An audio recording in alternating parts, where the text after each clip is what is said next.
साध संगत जी, प्रेम से कहना धन निरंकार जी।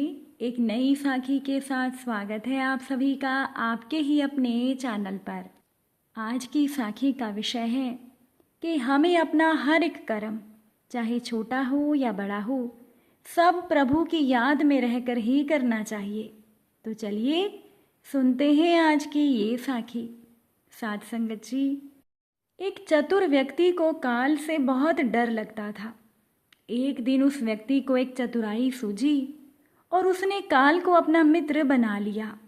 अपने मित्र काल से वो व्यक्ति कहने लगा, मित्र, तुम किसी को भी नहीं छोड़ते हो, किसी दिन मुझे भी तुम मार डालोगे। तब काल ने उस व्यक्ति से कहा, ये मृत्यु लोक है, जो यहाँ आया है उसे मरना ही होगा। सृष्टि का ये शाश्वत नियम है, इसलिए मैं इसमें कुछ नहीं कर सकता, मैं मजबूर हूँ। पर तुम मेरे मित्र हो, इसीलिए मैं जितनी मदद कर सकता हूँ मैं उतनी तुम्हारी करूँगा। तुम मुझसे क्या आशा रखते हो, साफ साफ कहो। साध संगत जी, उस चतुर व्यक्ति ने काल से कहा, मित्र, मैं तो केवल इतना ही चाहता हूँ कि आप मुझे अपने लोक ले जाने के लिए आने से कुछ दिन पहले एक पत्र अवश्य लिख देना, ताकि मैं अपने बाल बच्चों को कारोबार की सभी बातें अच्छी तरह से समझा दूं और स्वयं भी मैं भगवान के भजन में लग जाऊं। काल ने बड़े ही प्रेम से कहा, मित्र, ये कौन सी बड़ी बात है, मैं आपको एक नहीं बल्कि 4 पत्र भेजूंगा। चिंता मत करो, चारों पत्रों के बीच में समय भी अच्छा खासा दूंगा, ताकि तुम सचेत होकर अपने काम निपटा लो। ये सुनकर वो चतुर व्यक्ति बहुत खुश हुआ। सोचने लगा कि आज से मेरे मन से मृत्यु का डर भी निकल गया। मैं जाने से पहले अपने सारे काम पूरा करके जाऊंगा तो देवता भी मेरा स्वागत करेंगे। इसी तरह से दिन बीतते गए। आखिरकार उस चतुर व्यक्ति की मृत्यु की घड़ी आ पहुंची। काल अपने दूतों सहित उस व्यक्ति के समीप आकर बोला, मित्र, अब तुम्हारा समय पूरा हुआ, अब मेरे साथ चलो। काल उस व्यक्ति से कहने लगा, मैं सत्यता और दृढ़ता पूर्वक अपने स्वामी की आज्ञा का पालन करते हुए एक पल भी तुम्हें यहाँ और नहीं छोड़ूंगा। अब ये सुनकर उस चतुर व्यक्ति के माथे पर बल पड़ गए, उसकी भ्रुकुटी तन गई और वो कहने लगा, धिक्कार है तुम्हारे जैसे मित्रों पर। मेरे साथ विश्वासघात करते हुए क्या तुम्हें शर्म नहीं आई? अरे, तुमने मुझे वचन दिया था कि मुझे लेने आने से पहले पत्र लिखोगे। मुझे बहुत दुख है कि तुम बिना किसी सूचना के अचानक से दूतों के साथ मेरे पास आ गए। अरे, मित्रता तो दूर की बात है, तुमने तो अपने वचनों को भी नहीं निभाया। अब उस व्यक्ति की बात सुनकर काल हंसने लगा, कहने लगा, मित्र, इतना झूठ तो ना बोलो, मेरे सामने ही मुझे झूठा साबित कर रहे हो। अरे, मैंने तुम्हें एक नहीं 4 पत्र भेजे थे, पर तुमने तो एक का भी जवाब नहीं दिया।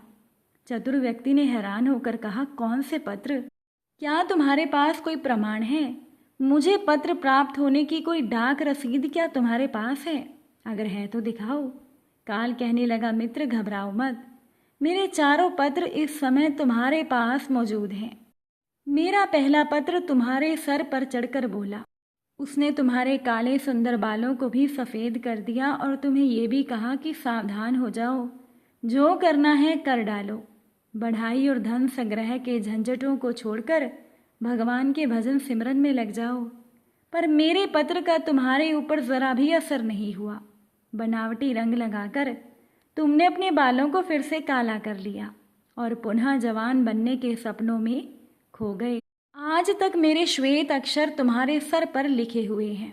कुछ दिनों के बाद मैंने दूसरा पत्र तुम्हारे नेत्रों के प्रति भेजा। तुम्हारी आंखों की रोशनी कमज़ोर होने लगी, फिर भी अपने आंखों पर मोटे शीशे चढ़ाकर तुम दुनिया को देखने की कोशिश करने लगे। 2 मिनट भी संसार की ओर से आंखें बंद करके तुमने प्रभु में ध्यान नहीं लगाया। तुम इतने भर भी सावधान नहीं हुए तो मुझे तुम्हारी दीन दशा पर बहुत तरस आया और मित्रता होने के नाते मैंने तुम्हें तीसरा पत्र भी भेजा। मेरे तीसरे पत्र ने तुम्हारे दांतों को छुआ, हिलाया और उन्हें तोड़ दिया। अब तुमने इस पत्र का जवाब भी मुझे नहीं दिया। बल्कि तुमने नकली दांत लगवाए और ज़बरदस्ती संसार के भौतिक पदार्थों का स्वाद लेने लगे। मुझे बहुत दुख हुआ कि मैं सदा तुम्हारे भले के बारे में सोचता रहा और तुम हर बार एक नया बनावटी रास्ता अपना लेते थे। अपने अंतिम पत्र के रूप में मैंने तुम्हें रोग, कलेश और पीड़ाओं को भेजा, परंतु अहंकारवश तुमने सब कुछ अनसुना कर दिया। जब उस चतुर व्यक्ति ने अपने मित्र काल के भेजे हुए पत्रों के बारे में जाना तो वो फूट फूट कर रोने लगा और अपने विपरीत कर्मों पर पश्चाताप करने लगा। उस व्यक्ति ने स्वीकार कर लिया कि मैंने शुभ चेतावनी भरे हुए इन पत्रों को नहीं पढ़ा। मैं हमेशा यही सोचता रहा कि मैं कल से भगवान का भजन करूँगा, अपनी कमाई अच्छे शुभ कामों में लगाऊंगा, पर वो कल तो आया ही नहीं। काल ने कहा, मित्र, आज तक तुमने जो कुछ भी किया राग, रंग, स्वार्थ और भोगों के लिए किया। जानबूझकर ईश्वरीय नियमों को तोड़कर जो भी काम करता है वो माफ़ी लायक नहीं होता। साध संगत जी, जब उस चतुर व्यक्ति को अपनी बातों से काम बनता हुआ नजर नहीं आया तो उसने अपने मित्र काल को करोड़ों की संपत्ति का लालच दिखाया। काल ने हंसकर कहा, मित्र, ये रुपए पैसे मेरे लिए धूल से ज़्यादा और कुछ नहीं है।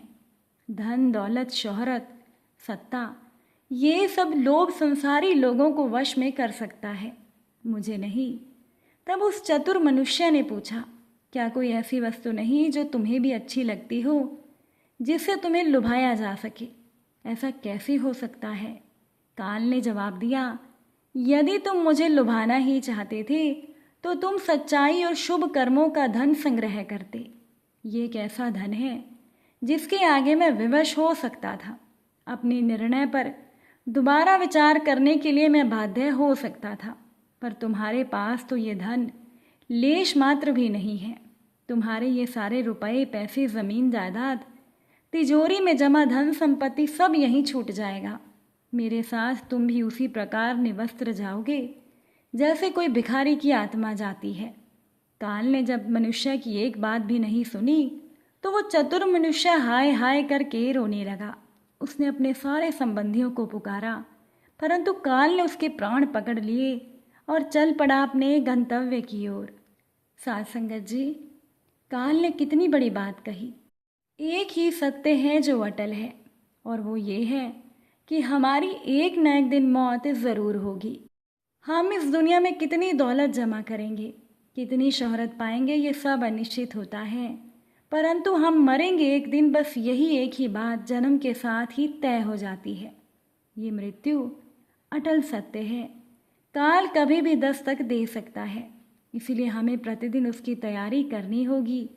समय के साथ उम्र की निशानियों को देखकर तो कम से कम हम भगवान को याद कर ही सकते हैं।